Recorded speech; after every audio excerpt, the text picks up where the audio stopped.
शाम के वक्त जब सूरज आहिस्ता आहिस्ता ढलने लगता तो पूरा कस्बा खामोश होने लगता, मगर एक कोने में महरीन की गिटार की आवाज़ हर रोज़ जिंदगी जगा देती। उसके बाल बिखरे होते, जैसे हवा ने उसके ख्यालात को पकड़कर आज़ाद छोड़ दिया हो। सर पर बंधा हुआ फूलों वाला दुपट्टा, आंखों में थोड़ी शरारत, थोड़ी उदासी और होठों पर वही ज़िद्दी सी खामोशी। वो जानती थी कि लोग उसे अजीब समझते हैं, मगर उसे उस अजीबपन से मोहब्बत थी, एक ख्वाब जो टूटने के बाद जुड़ा। महरीन का बाप एक मज़दूर था। जब वो छोटी थी तो वो अक्सर कहता, बेटी, मेहनत से सब कुछ मिल जाता है, मगर ख्वाबों की कीमत कभी किसी को मालूम नहीं होती। फिर एक दिन वो बाप दुनिया से चला गया। घर में पैसे कम हो गए, माँ बीमार रहने लगी और महरीन को स्कूल छोड़ना पड़ा। उस दिन उसने अपनी किताबें अलमारी में रखीं और पहली बार गिटार उठाया, जो बाप ने किसी मेले से ख़रीदा था। उस दिन उसने रो कर धन बनाई। वो धन उसकी ज़िंदगी बदल गई। कस्बे से शहर तक पहले वो सिर्फ अपने कस्बे की गलियों में गाती थी।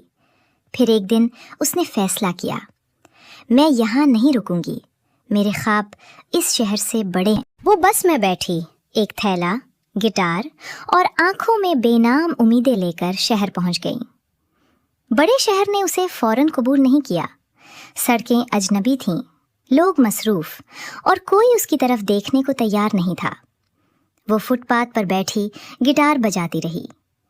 कई दिन ऐसे आए जब उसके थैले में सिर्फ एलेक्सान सिक्के होते, और कई रातें ऐसी गुजरी जब उसने भूखे पेट सोना सीख लिया। तन्हाई की धने शहर की रातें बहुत लंबी थीं। कभी वो आसमान की तरफ देखकर कहती, अब्बू, अगर आप जिंदा होते तो कहते ना कि मैं पागल हूँ, और फिर खुद ही मुस्कुरा देती। उसकी मुस्कुराहट में हार नहीं थी, बल्कि जिद थी, एक लम्हा जो सब बदल गया। एक शाम एक बूढ़ा मूसीकार उसके पास रुका। उसने देर तक सुना, फिर कहा, बेटी, तुम सिर्फ गाती नहीं हो, तुम दर्द सुनाती हो।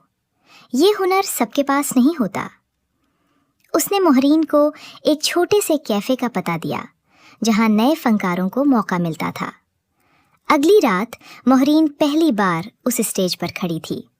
उसके हाथ कांप रहे थे, मगर जैसे ही उसने पहली तार छेड़ी, सारा डर कहीं खो गया। उस दिन तालियां उसके लिए थीं, असल वाली तालियां जो दिल के अंदर तक उतर जाती हैं। वापसी का वादा।